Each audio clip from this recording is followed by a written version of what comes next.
Lokacin da sun ka shigo, wuraren ƙarfe 1 na dare muna kwakwance. Mun fara baccin sai mun ka ji ana ta halbe-halbe. An ka bugo hostel ɗin sun ka ce kowa ya hito sun ka tara mu. Sun ka buɗe metro tana kwance sai sun ka ce ba su son tsohuwa. Ta yi kwancin ta sun ka kora ɗaliban da a ciki. Sai sun ka tambaye mu ina sauran hostel ɗin suke mu haɗi ko kuma su kashe mu. Muna haɗa wasu sai sun ka ce saura su tura mu tahi su bari su koro wa'ancan. Gaskiya lokacin da sun ka shigo mun tsorata sosai. Abin da ma ya mun ka hito ɗakunan mu ma'aza malaman mu ne sun ka zo tare mu sallah tun da har mun kwanta bacci. Muna hitowa muna gan sabbin dugogi don mun ka tsorata mun ka fara kuwa sai sun ka ce duk wata ƙara musu kuwa sai sun kashe ta. Ƙauna ta ba ta da hijabi riga dai arzikin ta bacci sai da an ka ba ta wasu kayan cikin mu wa'anda je da zannan gado da hijabbai.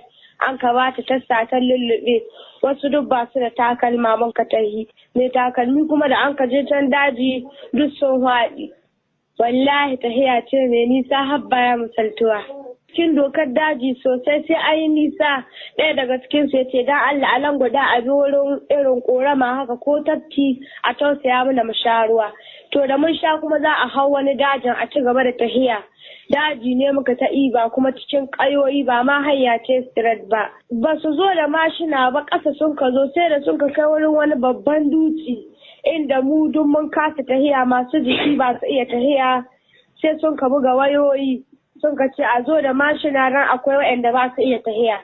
Da na aka fara zuwa da mashina waɗanda ba su iya tahiya masu ƙiba a zane ki sai a goya ki ga mashin. Wallahi awa da mun kai awa 12 da mun ka isa wa'anda an ka riga kaiwa ga mashina sun ka kai mu wata raba inda dama sun san kama wasu mutane. An ka ba mu shinkafa haka nan da ruwa an ka dafa ta. Sai da 'yan uwanmu da zoka sun ka tau sun ka tara mu cikin rana sun ka kirga mu ko mu 200 da nawa sun ka ce sai sun ka raba mu gida biyu. Sun ka ce wani rabi su shiga wa kalgo inda maziyar ruwa ce. Rabi kuma sun ka kai su tahiya irin ta yi kamar mita 30 da wani abu. Tarar da an ka kai mu da an ka dafa tukunya biyu an ka zube ga buhu. Kowa ya zo ya ce in ka samu in baka samu baka samu ba. Da sun ka ga jirgi ya gano mu sun ka ɗauke mu da nan inda sun ka kai mu gaskiya hili ne ba ice ko guda sanyi jiki na ta rawa.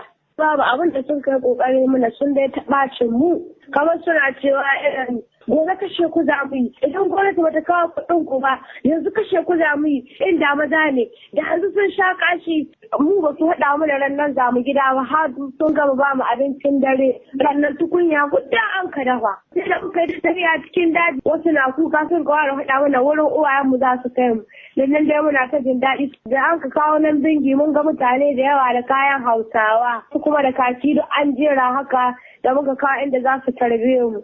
To ita ma wata ɗalibar ta bayyana halin da suka shiga na rashin ruwa da tafiya mai tsawo da suka yi a dokar daji kamar haka. Wallahi ba a wanka. Bai wanka ba sai da radda muka dawo gwamnan house. Sai da ɗaya muka yi wanka amma tun da sun ka tai da mu ba mu taɓa wanka ba. Nan baya inda muke zaune in ka ce kana ji sai a ce ya uwa ka taso ta rake ka ku tafi can ba in ka gama ka dawo ba ruwan tsalki. Haka nan aka komi gaskiya tun da na je ni dai ban yi kashi ba. Ƙananan yara akwai su da yawa sun yi ta yin kashi haka nan. Wata ma da ta yi magana ta ce ruwa ta kaso ta yi tsarki sai guda ce mata ai ba gidan uban ki ce ba. Da ogan su ya zo yamma na hudu ba ya ce duk wanda ya taho ko hijabin ki ya taɓa baki kwaɗi ba ko baki kuwa an ka jiya ba. In ya taho da ya kalle ki zai gane an taba ki in baki haɗi ba da ke da shi duk kashe ku za a yi ba wadda an ka taba ba su ma zama kusa gare mu cikin daji ne kalgo ƙasan majiyar ruwa da ma muka ta ƙasa ice sai da sun ka kashe ƙwari da yawa gaban mu mace zai haka duk sai sun ka kashe sannan mun kashe ba kuma mun ka kwanta. Hillani ne dan suna hillanci akwai hillani cikin mu sai sun ka tara su sai suna ta hillanci da su wasu masu sai da ban san abin da suka cewa ba. Tun da can inda muke kwance da sun ka koro mu su barayin mun yi tahiya mai tsawo kwarai nan da inda muke gaskiya na da tsawo sosai duk ba mu kawo inda sojojin za su an san mu ba mun ka ga wani katon ice sun ka aje mu nan gaba ɗaya sai sun ka juya gaba ɗan sun ka tai sun ka ce miƙe wa hanyar mai ta tahiya nan duk sun ka ɗauke mu jami'an tsaro.